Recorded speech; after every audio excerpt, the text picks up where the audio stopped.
आप सभी को नमस्कार, नमस्ते, प्रणाम। आप सुन रहे हैं किताबें और मैं। यहाँ आपको सुनने को मिलेंगे प्रसिद्ध लेखकों के बेहतरीन उपन्यास, नाटक और कहानियाँ। तो बने रहिए मेरे यानी लवेश कुमावत के साथ और सुनते रहिए किताबें और मैं। आज मैं आपको सुनाने जा रहा हूँ मुंशी प्रेमचंद की लिखी कहानी आत्म संगीत। आधी रात थी, नदी का किनारा था, आकाश के तारे स्थिर थे और नदी में उनका प्रतिबिंब लहरों के साथ चंचल। एक स्वर्गीय संगीत की मनोहर और जीवनदायिनी प्राण पोषणी ध्वनियाँ इस निस्तब्ध और तन्मयमय दृश्य पर इस प्रकार छा रही थी जैसे हृदय पर आशाएं छाई रहती या मुखमंडल पर शोक।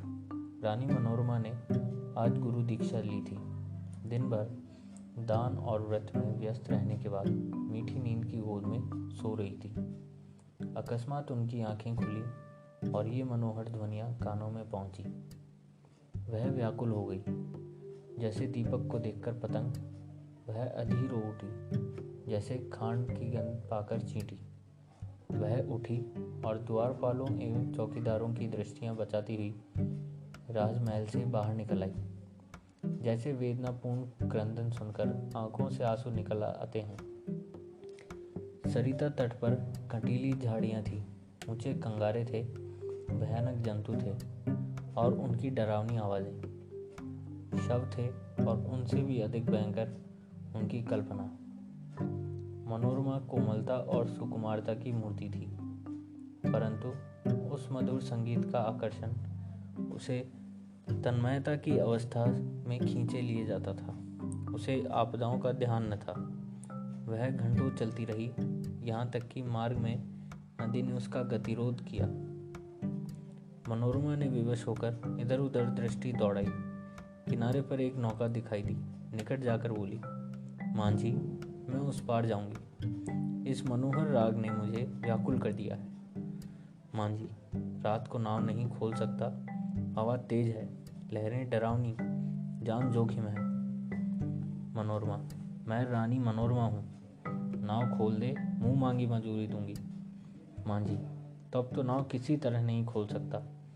रानियों का इस नदी में निवाह नहीं। मनोरमा, चौधरी, तेरे पांव पड़ती हूँ, शीघ्र नाव खोल दे।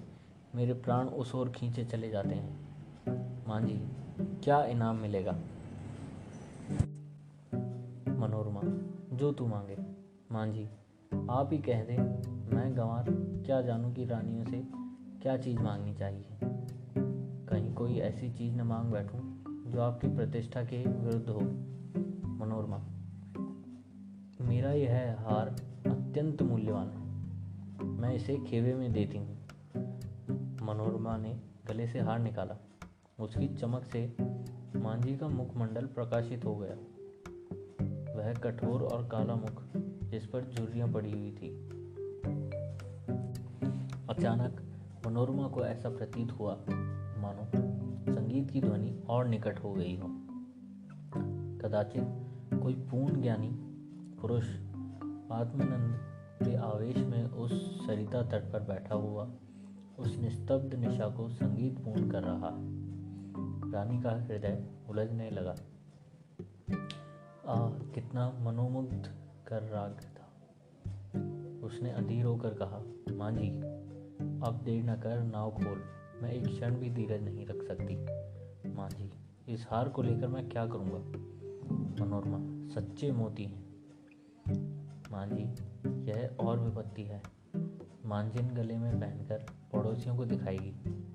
वह सब डाह में जलेंगी, उसे गालियाँ देंगी। कोई चोर देखेगा तो उसकी छाती पर सांप लौटने लगेगा। मेरी सुनसान झोपड़ी पर दिन दहाड़े डाका पड़ जाएगा। लोग चोरी का अपराध लगाएंगे। नहीं, मुझे यह हार नहीं चाहिए।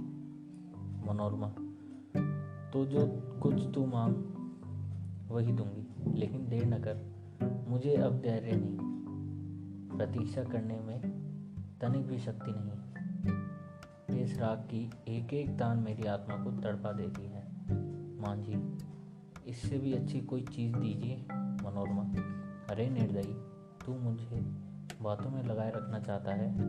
मैं जो देती हूँ वह लेता नहीं, स्वयं कुछ मांगता नहीं। तुझे क्या मालूम मेरी हृदय की इस समय क्या दशा हो रही। मैं इस आत्मिक पदार्थ पर अपना सर्वस्व न्यौछावर कर सकती हूँ। मांझी, और क्या दीजिएगा। मनोरमा, मेरे पास इससे बहुमूल्य और कोई वस्तु नहीं है, लेकिन तू अभी नाव खोल दे तो प्रतिज्ञा करती हूँ कि तुझे अपना महल दे दूंगी, जिसे देखने के लिए कदाचित तू भी कभी गया हो। विशुद्ध श्वेत पत्थर से बना है, भारत में इसकी तुलना नहीं। अब एक क्षण की भी देर न कर।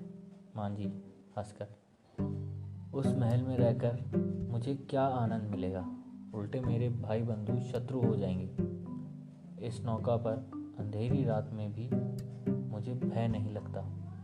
आंधी चलती रहती है और मैं इस पर पड़ा रहता हूँ, किंतु वह महल तो दिन ही में फाड़ खाएगा। मेरे घर के आदमी तो उसके एक कोने में समा जाएंगे। और आदमी कहाँ से लाऊंगा? मेरे नौकर चाकर कहाँ? इतना माल असबाब कहाँ? उसकी सफाई और मरम्मत कहाँ से कराऊंगा? उसकी फुलवारियाँ सूख जाएंगी, उसकी क्योरियों में गीदड़ बोलेंगे और अटारियों पर कबूतर और अबाबिलें घोंसले बनाएंगी। मनोरमा अचानक एक तन्मय अवस्था में उछल पड़ी। उसे प्रतीत हुआ कि संगीत निकटतर आ गया है। उसकी सुंदरता और आनंद अधिक प्रखर हो गया था, जैसे बत्ती उकसा देने से दीपक अधिक प्रकाशमान हो जाता है। पहले चित्ता कर्कश था तो अब आवेशजनक हो गया था। मनोरमा ने व्याकुल होकर कहा, तू फिर अपने मुंह से क्यों नहीं मांगता? कितना विरागजनक राग है, कितना विहल करने वाला। मैं अब तनिक भी धीरज नहीं धर सकती।